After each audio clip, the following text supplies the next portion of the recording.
Welcome, ladies and gentlemen. Tonight, we have a treat for you. We have none other than Victor Dedaj here with you. Happy Thanksgiving to you, first of all, sir.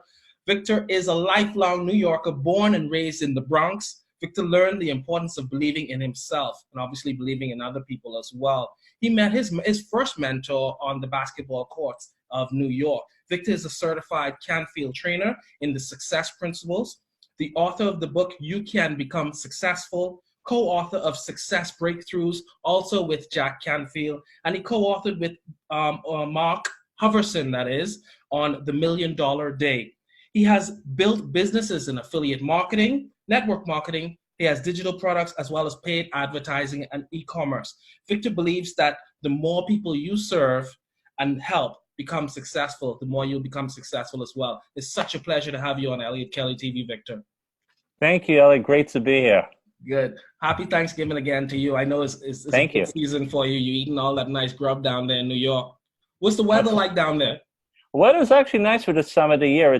Today is about 55 degrees Fahrenheit, so went outside for a little while. It was beautiful, so it's going to be a great Thanksgiving. We're very excited about this, and it's always a festive time of the year. Good. Well, you're doing big things down in New York, and you're obviously doing things around the world. So our topic tonight, we're talking about success breakthroughs, and that's where you came in. Tell us your story and describe your journey from back then to now towards becoming a best-selling author, certified success principles, authority, as well as an entrepreneur. Okay. Well, again, as you mentioned, I'm a lifelong New Yorker. I got started off by working in the corporate world for many years. So I first started off in operations, and then I worked for many years as a performance analyst. And it was fun, but after a while, I felt like I was in a kind of a rut, and the things started really going downhill, especially around 2008 when we had that big crash when Lehman Brothers went under. Actually, I left Lehman Brothers 5 months before I went under. So it was a really tough time. I went to my new company. I got a pay cut. So it was a rough time, but at that time, I was happy to have a job. So things got really cutthroat in the financial world, and I was looking to get out. I was looking into maybe, working online, becoming an entrepreneur. And then finally, 2013, I was laid off, or if you prefer, fired. And then this gave me the opportunity to start living my dream, which is to work from home. I took some time off because I needed a break mentally from working all those years in the corporate world, and I never looked back. So that's how I got started in being an entrepreneur. Now, the journey of the last 6 years is a lot of ups and downs, a lot of growing. So anyone who's lived the entrepreneur life can tell you there's a lot of ups and downs. If you think you're going to go become an entrepreneur and make $1 million your first week, it's not going to happen. Yeah, you're absolutely right. It's like looking at the oscilloscope. You just see the trends. Yeah, definitely the highs and the lows. I mean, I don't know if it's unfortunate or not, but persons on the outside always only see the highs. They don't necessarily see the lows. And that's what we're here to talk about today. Our focus is success breakthroughs. And you've mastered this area. You've overcome a few failures of your own. You can tell us about that later on in the show. Mm-hmm. But what specifically was your inspiration for success breakthroughs? And tell us about that portion of your life. Well, again, I think a lot of people, when they get started, they don't know what to do. You become an entrepreneur, and if you've never done it before, it's a big learning curve. It's like with anything you do. And if you try to do it all on your own, you're going to make a lot of mistakes. So one thing I recommend to people when they get started is try to learn from other people. Tony Robbins likes to say, success leaves clues. Don't try to reinvent the wheel. Learn from other people. Make your own tweaks and make your own adjustments, but don't try to figure it out on your own because it's going to take forever. Try to learn from other people. Get yourself a mentor, and just learn from them. And you're going to make mistakes. It's impossible not to make mistakes, but everyone does. You look at the greatest athletes in the world, the greatest ball players like Michael Jordan or LeBron James. They're going to turn the ball over sometimes, even though they're the best athletes in the world. So you're going to make mistakes. Don't get angry at yourself. I think we're in a society where we're punished if we fail at something. If you make a mistake at work, you get yelled at. You might not get a raise that year. You may even get fired sometimes. It's cool if you make some mistakes. The teacher doesn't congratulate you for getting 95% right. The teacher criticizes you for the 5% you got wrong. And so we become afraid to fail. And when we make a mistake, we start really bashing ourselves, and we shouldn't. We're going to make mistakes, but we've got to learn from it. Just like a baby, when a baby learns how to walk, the baby keeps falling down, but guess what? The baby keeps getting up, and eventually the baby learns how to walk. And we need to have that same attitude. We're going to fall sometimes, but we just have to keep getting up and keep pushing. Sure, there's a lot of statistics out there to throw the would-be person that doesn't have the commitment off. You hear 9 out of 10 businesses fail within the first year. That's very discouraging, and I think it is very important what you said. If it was easy, everyone would do it. So yes, success does leave clues. In the brief, we spoke about leverage. How has leverage worked to support you finding your success breakthrough? Oh, it helps a lot, because here's the thing. You can't try to do it on your own, because if you do, you're just going to get overwhelmed, and you just may wind up quitting. Every successful person either has a team or has some sort of assistance helping them. One of my mentors, Jack Canfield, he has an entire team. They're handling the billing, the accounting, setting up the events, all that stuff. He doesn't handle any of that stuff. He just focuses on writing the courses and teaching at the events. And creating the courses. That's all he focuses on. He doesn't call people up saying, you owe me $1,000 for the course. He has people doing that. And this way he doesn't need to worry about it. Or you look at you go to a concert. The Rolling Stones hold a concert. They don't set up the venue. They don't set up the speakers, the mics. They don't set up the seating. They don't sell the tickets. All they do is they perform. They hire other people to do everything else. And that's where the leverage comes in. And you and I were discussing this before. If you don't get an assistant, then you are one, and you're not going to be able to do a lot more stuff. You get some leverage. You hire your own team. You delegate stuff. If you hire a VA, you can go to stuff like Fiverr or other freelancer.com. You can hire yourself some VAs to take the workload off of you. It's going to save you a lot of time and trouble. You should focus on the things you love doing and the things you are best at, and the things you hate, you just delegate to other people. Or you look at a regular corporation. A manager is going to delegate a bunch of other things to the people below him, and he's going to focus on the things he's good at. So this way, he doesn't need to worry about those other things. He delegates those things, and the things he's really good at that makes him valuable, he focuses on those things. And you have to have that same attitude for yourself. Focus on the things you're great at. Delegate the other stuff you hate or are weak at. Certainly. Thank you for that. Now, obviously, there's been a journey. There's been a distance between where you were to here. What exactly did the guy say to you on the basketball court?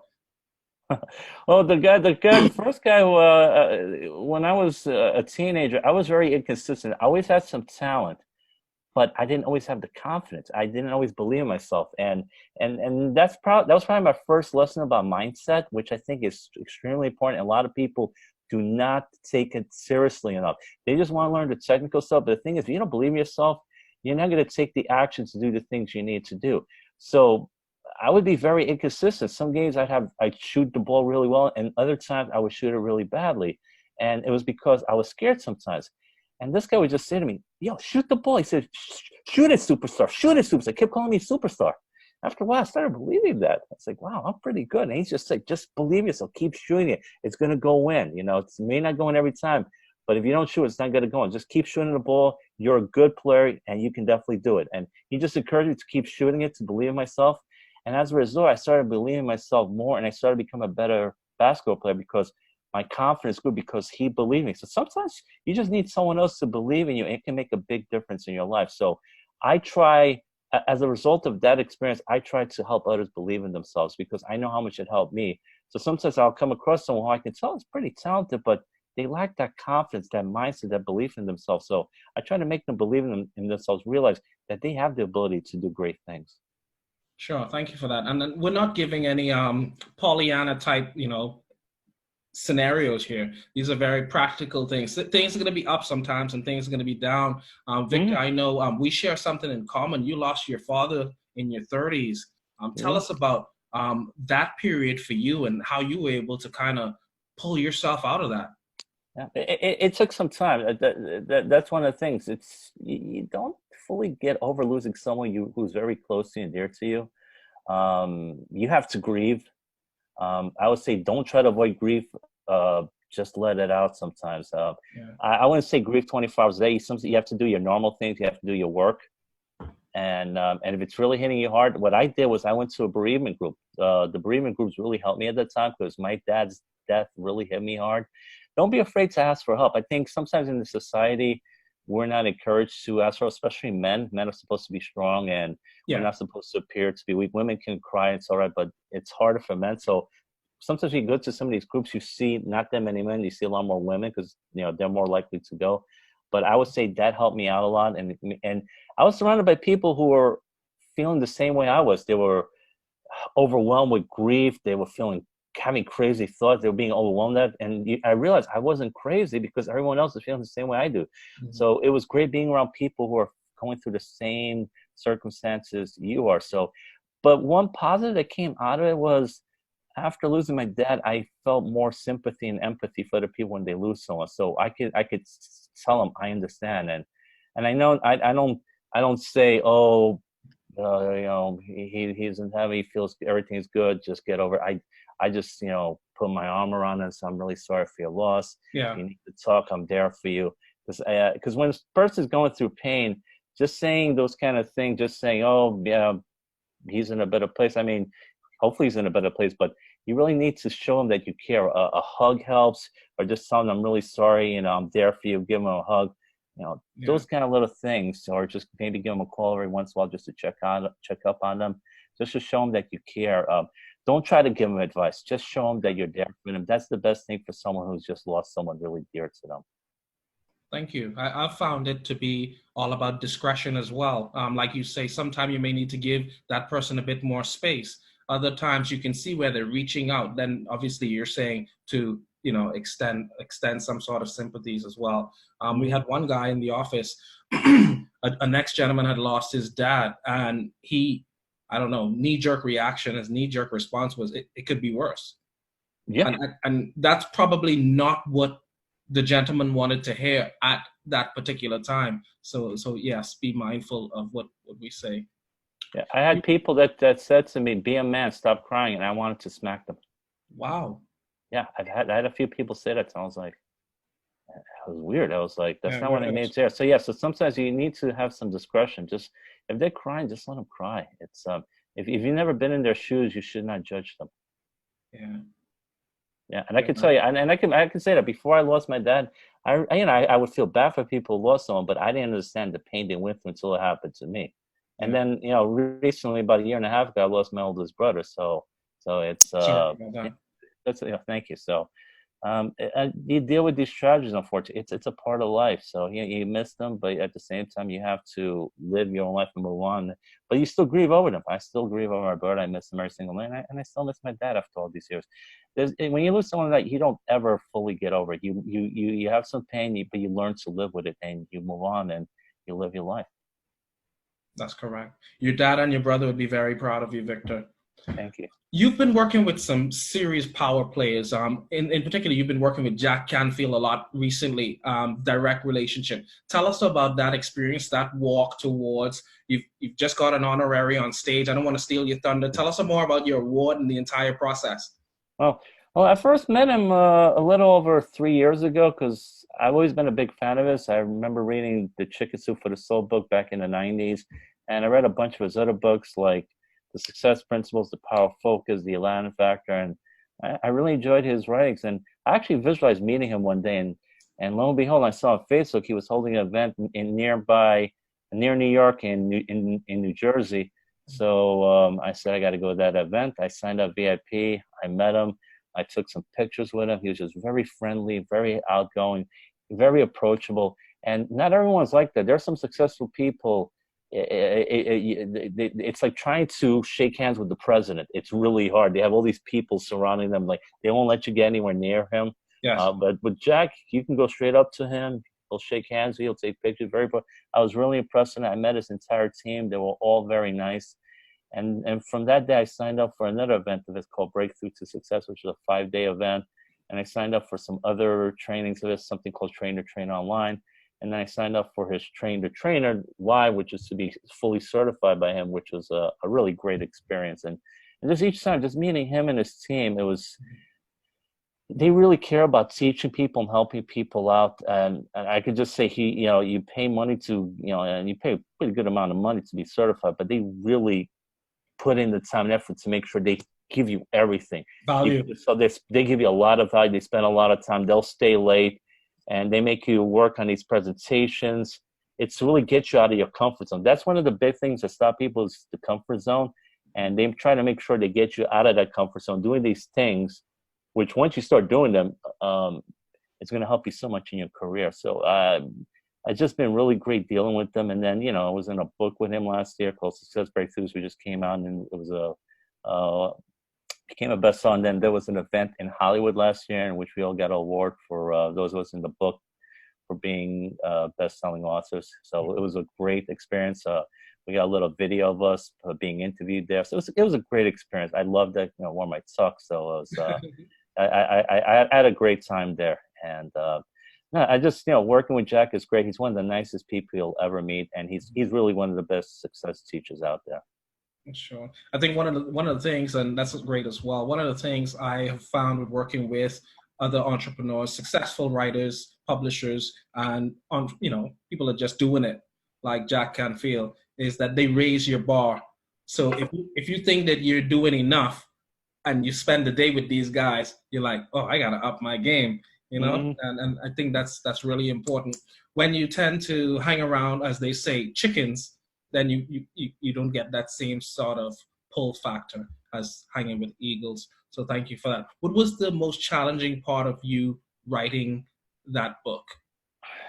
It was really trying to figure out something that would be helpful to people, and I had to figure out what would be the best thing to do to really let people know what they need to do to become successful.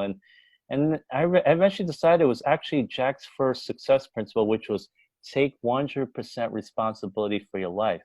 And he makes that the first principle because everything springs from that first principle. If you don't take 100% responsibility, you're not going to take action on many of the other principles. Yes. And there's this tendency in people to not take responsibility. They like to blame everyone else, their spouses, their kids, the government, their bosses, the weather, you name it, they blame it. This has been going on since the Garden of Eden. Adam blamed Eve, Eve blamed the serpent, and nothing has changed. We like to blame someone or something else for our problems. It's always someone else's fault. And the problem is when you blame someone or something else, you become outward focused. You think outward circumstances are always responsible for what happens instead of looking in. When you take 100% responsibility, you become solution oriented. You try to find ways to fix the problem, take care of something, become successful. But when you think someone else is responsible, you just say, well, I can't do anything about it because, the Congress, the president is responsible for what happens to me. My boss is responsible. I have no say in this. Now, here's the thing. There are certain things that are going to happen to you you don't have any control over.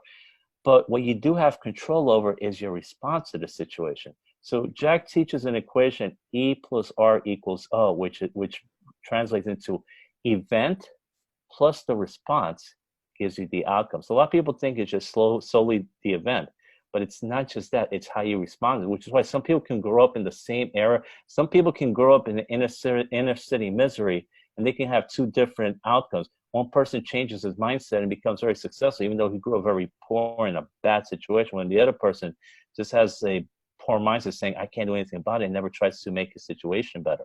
So you can choose how you respond, and that can change your outcome. So if you remember you have control over your response, that can make you so much more powerful. Never forget that. You have the power to respond to any event. Sure. Thank you for that. Brian Tracy piggybacks on that exact same point when he says that self-discipline ties everything together. With self-discipline, everything works. Without self-discipline, nothing works at all.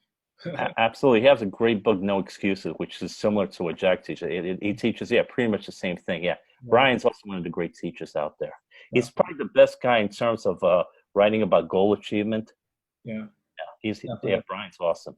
I'm going to put that book, if you were listening just now to Victor, I'm going to put that book, No Excuses, down in the actual notes. If you do want to join us, you can actually ask your questions down in the comments, and Victor will be giving us his handles later on if you want to get directly in contact with him. I know he has the Facebook group and a lot of other goodies he's going to tell us about. We are going to take a quick break, and we will see you after the break. What's up, world? It's your boy, Mr. Florida Boy Red, bang in the building, Mastermind Unlimited Artist. Right now, we rocking with Eliot Kelly TV from Duval to London. Shout out to Eliot Kelly. What's up, man? Y'all heard what I said, man, from Duval to London. Bang! Welcome back to Eliot Kelly TV. Before we left on our break, Victor was telling us how we should take full responsibility, to take 100% responsibility for our lives. He was focusing on our locus of control, and that was where his message sat. We want to discuss now, Victor. Tell us a little bit more about, you said you were writing this book, and our audience can put themselves in your shoe. What was going through your mind during the process of writing? How do you write the book? How do you get inspiration? I know that's a lot of questions, so I'm going to just leave it right there for now. Okay, well, I tried to think about my experiences and, where I took responsibility and where I didn't take responsibility. And I thought about the times I did not take responsibility and how it hurt me. Number one, when I worked in the corporate world, I used to do really good work, but I didn't get all the promotions and raises I wanted. And I thought back to one review I got that my boss was telling me. She talked to some of the people I interacted with, and they said, Victor's pleasant to deal with. He's a great worker. He works hard. He's just fun to deal with, and he always does all the requests we give him on time. One area for improvement is that sometimes when Victor writes reports, we would appreciate if he would write some extra commentary for us. And basically, they were asking for extra value. Now, I just figured they would do their own commentary because they were like portfolio managers and people like that. But what I didn't realize at the time was that if I gave them that extra value, it probably would have given me some extra raises, bigger bonuses, and maybe a few more promotions. My view at the time was, I'll do that extra work when they give me the money. What I didn't realize was I had to do the extra work first to get the extra money. And that's the way things are. And same thing applies to being an entrepreneur. And when I started as an entrepreneur, I made the same error. I said, I'll do the extra work when more people join me, more people sign up under me. But what I didn't realize was I need to give the people value first. When I'm developing the relationships with people, I got to give them that extra value, show them that I can help them and mentor them. So when they see me as a person of value who can help them in the beginning, then they're more likely to work with me. They're more likely to ask me for coaching. So I didn't realize that at the time. I've learned that, over the years, I need to provide that extra value first. The people that are successful are going to be the people that can show that they help people. They provide them with a lot of value. They're there for them. Provide the value first, the money will follow later. Don't do it the way I used to do it, and which many people do who have the attitude of, give me the money first and I'll give you the value. It doesn't work that way. You have to show the value first, and then the money will eventually follow. Always be a man of value, as Einstein used to say. Sure. One of the pastors from the Bahamas, he's passed away now, God bless him, Dr. Miles Monroe, is something that he always used to say, don't strive to try and get this money, strive to become a person of value. And it also piggybacks on what Jim Rohn says. It's not about what you get, but it's about the person that you actually become, on the journey to success. So I totally get what you're saying. Also, along with that, when I first started in entrepreneurship, obviously, you read, you follow the Jack Canfields, you follow the Grant Cardones, you follow the Brian Tracy. And the one thing I always observed, let's just say, and these figures are not real figures, by the way, guys, but let's just say if you see a package for $997, you would get what you actually purchased, and you'd see bonus, bonus, bonus, bonus, bonus, bonus. And in fact, and I'm not exaggerating here, the bonus can actually take you into the next sheet. And you'd be like, wow. That's a lot of value. And it clicked to me that these guys are actually, you can never pay them for what you got. And that's a model that we've modeled, we're inspired by that model. Every interview we go on, Victor, the response is always, oh, Eliot, you're full of, is a pool of knowledge there. You're always adding more value. We don't have enough time. We wish we could get back to you. And right after the interview, we just get the floods of emails. Persons just responding. What you were talking about this? Victor was talking about that. Can you tell me more about that? How can I find out about his Facebook group, his mentoring? And I think that's very, very important. So thank you for that. You're welcome. As far as role models, you said Jack Canfield. Are there any other mentors that you work with that you'd like to share? Yeah, there are a whole bunch. Jack is one of them. Mark Hoverson, rest in peace. He was another early mentor of mine. I was in the book, The $1 Million Deal with him. He was another awesome teacher, really great guy. Passed away from the same kind of cancer that killed Steve Jobs. Yeah. He was one of my early mentors, a really, really brilliant guy. I learned a lot from him. I learned a lot from Grant Cardone. Another one of my mentors is a guy named Jermaine Steele. I've learned a lot from him, and another guy, Brandon Brown. All these guys I've learned from. And I just try to read all the guys we were talking about before: Tony Robbins, Jim Rohn, Brian Tracy. I watch a lot of Les Brown, so I always try to learn from these guys. Listen to a lot of motivational stuff. Always, one thing I've learned from all these guys. Ray Higdon's another great teacher. Always be learning. Always be a student. Once you think you know everything, that's where you get into trouble. Because when you stop learning, there's always someone who's at a similar level to you who's going to keep learning, and they're going to surpass you. With this day and age, with all the technology going on, you always have to be learning. You always have to keep getting better to show people that you're a person of value who can help them. People number one are looking for mentorship. They want to know that you can help them. That you can help them with their problems, that if they're struggling, they can go to you, they can call you, they can message you. And I just learn from as many people as possible. There's so many great guys out there, and there are probably a dozen more I can name. And anyone that has good value, I'm willing to listen to. And I would just say try to go to events if you can, because you can meet some of these successful people, because meeting people is much different than watching them on a webinar, because you can develop a relationship with these people. You can develop a partnership.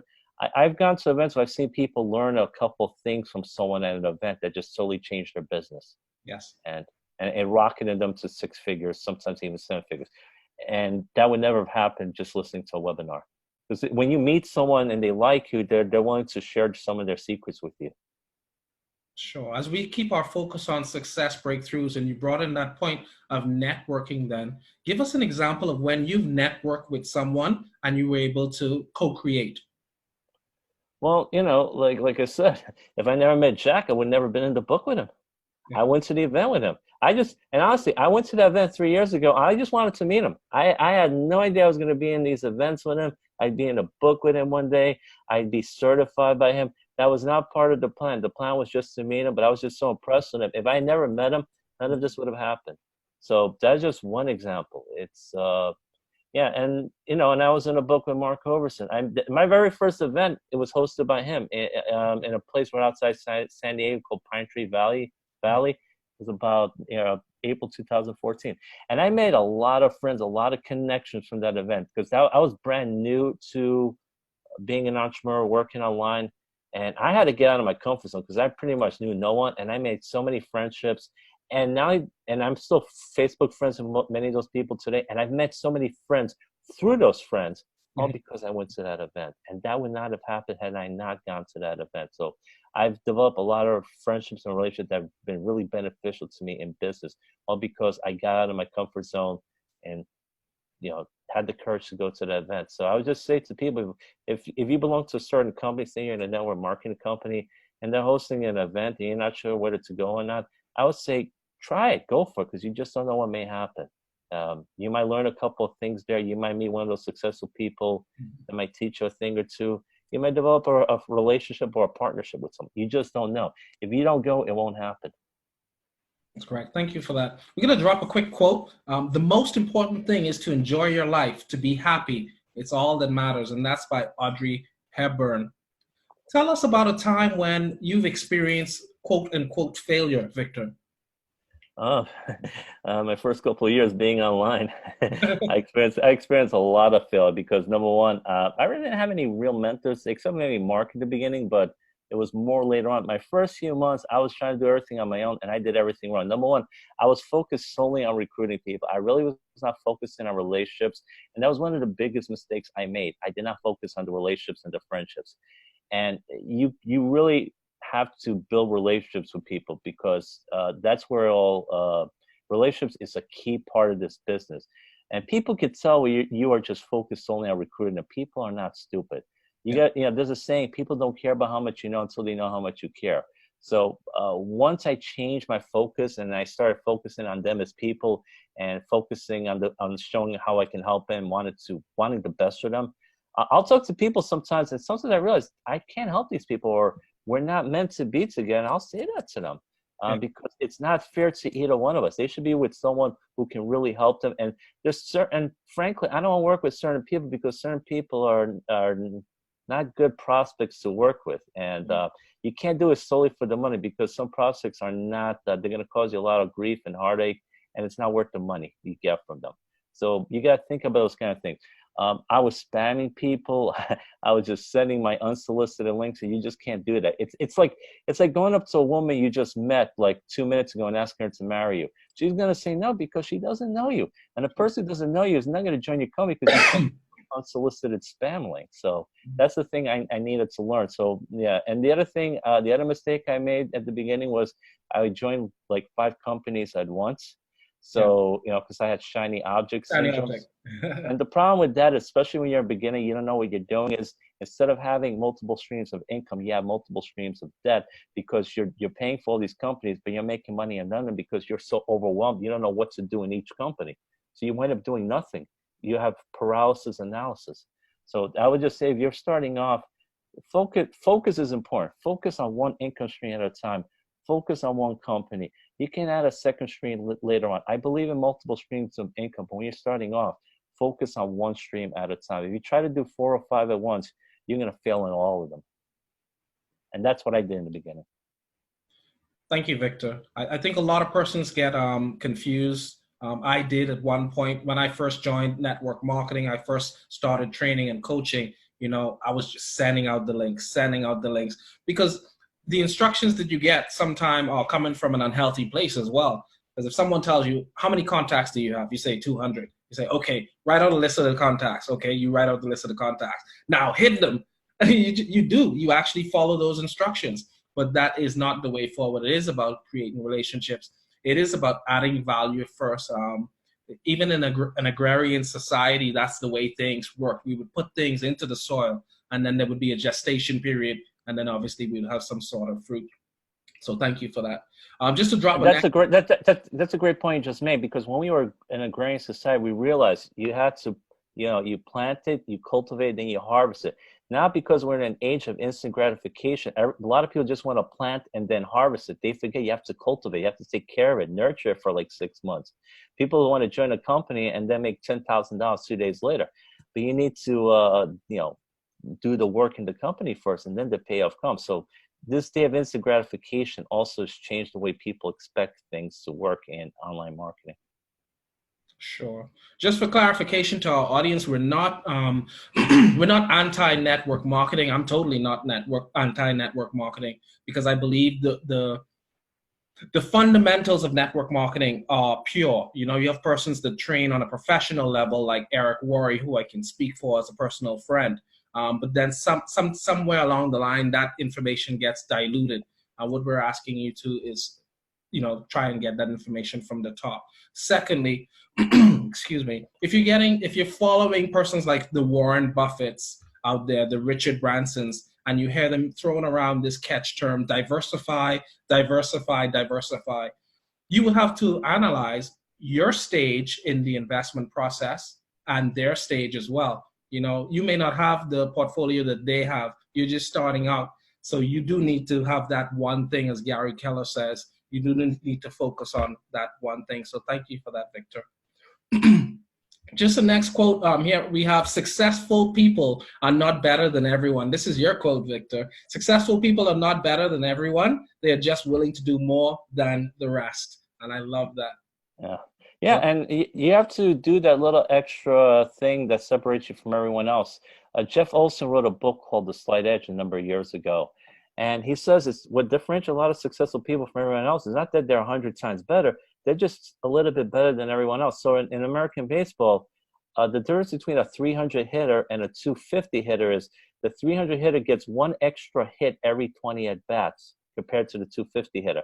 But the difference in salary is millions of dollars. The number one golfer compared to the number 10 golfer in the world is maybe his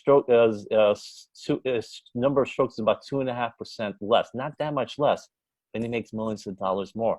Or the Kentucky Derby in the U.S., the difference between the winner and the number 2 horse is just like a little bit, like a few inches. But the difference in winnings is, again, hundreds of thousands of dollars. So you just have to be a little bit better and do those extra things. And but the successful people are willing to do those little extra things to make themselves better.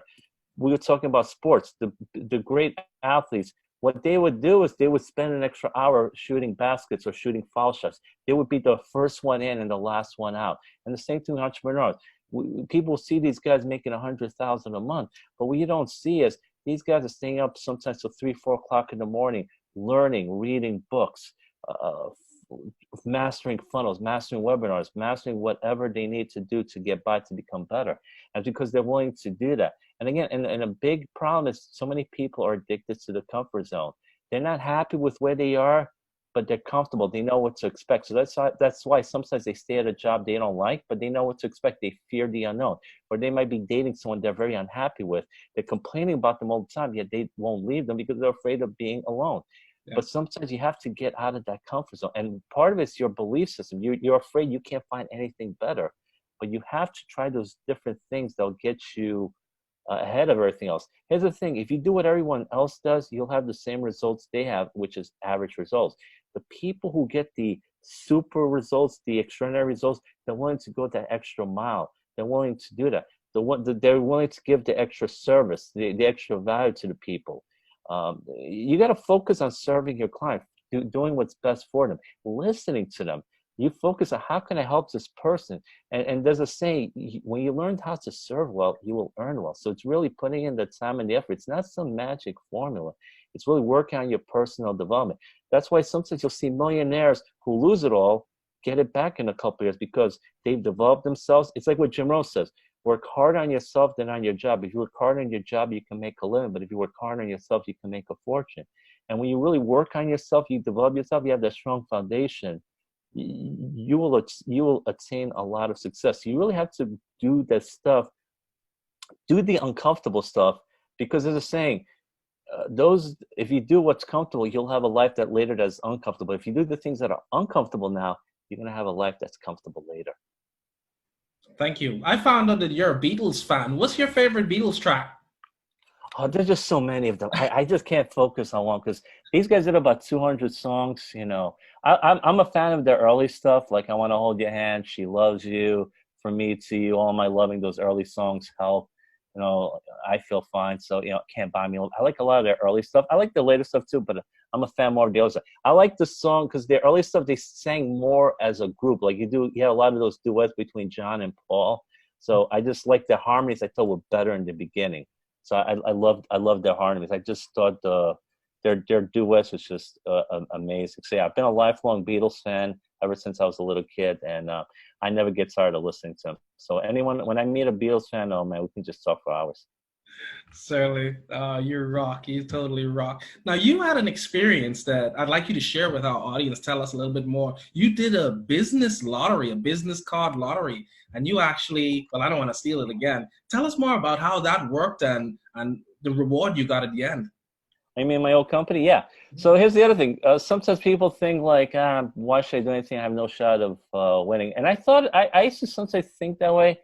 But this is about maybe 2008, it's 11 years ago. So the very last company I worked at, they were having a lottery. So they were offering 2 tickets to do 2 different people. So you submit a business card.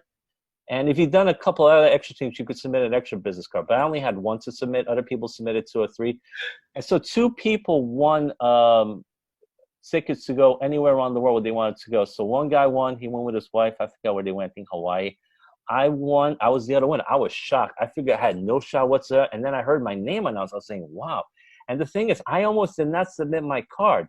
If I did not submit that business card, I would not have won that trip. And I decided to go to Hong Kong. I flew business class. It was a wonderful flying experience. They treat you like a king in business class. And it was great. I had a wonderful time in Hong Kong. Hong Kong, to me, is like a Chinese version of New York City. It's very international. A lot of people speak English. The train stations, the signs are in English and in Chinese, and they announce the stations in English and Chinese. So I felt kind of at home. And it was right before Thanksgiving in 2009 when I went, and they started playing Christmas music in the mall. So I kind of almost felt I was still in New York, but obviously very Chinese city. But it's a very international city. It's very beautiful, and obviously better Chinese food than in the United States because it's more authentic. So it was a great experience. I would never have gotten to go if I did not put that card. So, and especially it didn't cost me anything. So, you know, sometimes people think like, oh, why should I even bother? I'm not going to win. But I could tell you from my experience, I put in the card and I won that trip to Hong Kong and I flew business class. So Sometimes you have to take a chance. Don't let fear stop you.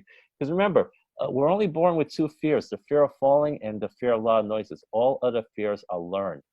And most of the things we think about that we fear never come to pass. Probably 90% of them never come to pass. And sometimes you'll see the acronym of fear is false evidence appearing real. It looks real, but most of the time it's not. So yeah, just take the chance sometimes. You never know. You might win. And if you don't win, what's the big deal? You didn't lose anything. That's the other thing. People are afraid sometimes to ask someone to go to dinner with them, to go on a date, to join their business, because they figure if they say no, they lose something. But you don't lose anything if someone says no to you. At the very worst, you're in the same position you are before you ask them. So for example, if I have no one to have dinner with and ask this girl to have dinner with me, if she says yes, I have someone to have dinner with. And if she says no, I had no one to have dinner with me beforehand, and I still have no one to have dinner with now. I didn't lose anything. The situation remained the same. It's the same thing when you ask someone to join your company. If they say no, you didn't lose anything. You're in the same position you were before you ask them. But if they say yes, you have an extra person in your company. So don't let fear stop you. Take that chance. You never know what may happen. Because remember, Jim Rohn used to say the pain of discipline weighs ounces, but the pain of regret weighs tons. You don't want to have that regret. Remember, many people have so many regrets on their deathbed. So take the chance. Absolutely right. You do have to be in it to win it. And the fact is, some will, some won't. So what? Next. Exactly. Yeah, that's Jack Canfield likes to say that. Some will, some what, some won't. Some will, some won't. So what? Someone's waiting. SW, SW, SW, SW. Yeah, someone's waiting. Thank you. What does the future hold for Victor? Well, I expect a lot of great things to happen. So I'm looking forward to 2020. I'm looking to keep developing myself, try to learn as much as I can so I can inspire other people, serve them, help other people become successful. I want to increase my knowledge and my advice so I can help other people. I'm always willing to learn more. I want to meet as many people as possible and serve as many as I can, because it's incredible. The more you help people, the more you make money. I remember I hosted an event a couple of years ago, and one of the speakers I had asked the people, who's helped the most people make 5 figures, 6 figures, 7 figures? And he said, who's helped at least 5 people make 6 figures online? And only 2 people stood up. And those are the 2 people who had made most of the money. So basically, the people who've helped the most people are the ones who've made the most money. So the more people you help, the more successful you'll be, the more money you can make. It's like what Zig Ziglar said. Help enough people get what they want, and they'll help you get what you want. So the more people you help, the more people you serve, the more people you help become successful, the more successful you will be and the more money you will make. So focus on helping other people out. Don't focus on yourself. That's the key. Thank you. How can persons get in contact with you, Victor? Okay, there are a few ways. Number one, you can contact me on Facebook at facebook.com/Victor Dedaj. Yes. Yeah. Oh, so I'm sorry. That was Victor Dedaj. Yeah. Facebook.victordedaj.com. My mistake. They can go to my website, victordedaj.com. They can also email me at victordedaj@victordedaj.org. That's no problem. Thank you very much. We want to thank you for coming on tonight's show. Was there any question that I should have asked you that I didn't? I don't know, but if you don't mind, I'd like to just share a few tips before we say goodnight to everyone. Go ahead. Okay, so for those of you who want to become entrepreneurs and want to be successful, I just want to say a few things you should consider doing. Number one, take 100% responsibility for yourself. Believe in yourself. Believe it's possible. Be consistent. Show up day in and day out. The most successful people are very consistent. Be focused. Focus on one thing at a time. And help as many people as you can. Read. There's a saying, leaders are readers and learners are earners. All you need to do is read 10 pages of a good book every day, and at the end of 1 year, you will have read 3,650 pages. You will have learned a lot by doing that. Surround yourself with successful, positive people. Jim Rohn said you're the average of the 5 people you spend the most time with. If you surround yourself with negative people who are broke, you're going to be that kind of person. So try to find people who inspire you, who are successful and positive. And get yourself a mentor. It's very important. It's going to save you a lot of hassle and trouble. Don't try to do it all on your own. I recommend meditation. Tim Ferriss, the author of the 4-hour work week, interviewed a bunch of people who are at the top of their professions, and he gave them a bunch of surveys to fill out. And one thing that stood out was 90% of the people who are the leaders at the top of their profession all perform some sort of meditation or morning mindfulness. It is really helpful to becoming successful. And visualize the kind of life you want, because when you visualize the kind of life you want, there's a structural tension between in your subconscious mind between what you have and what you don't have, and your subconscious mind goes to work to how to get that life that you're visualizing.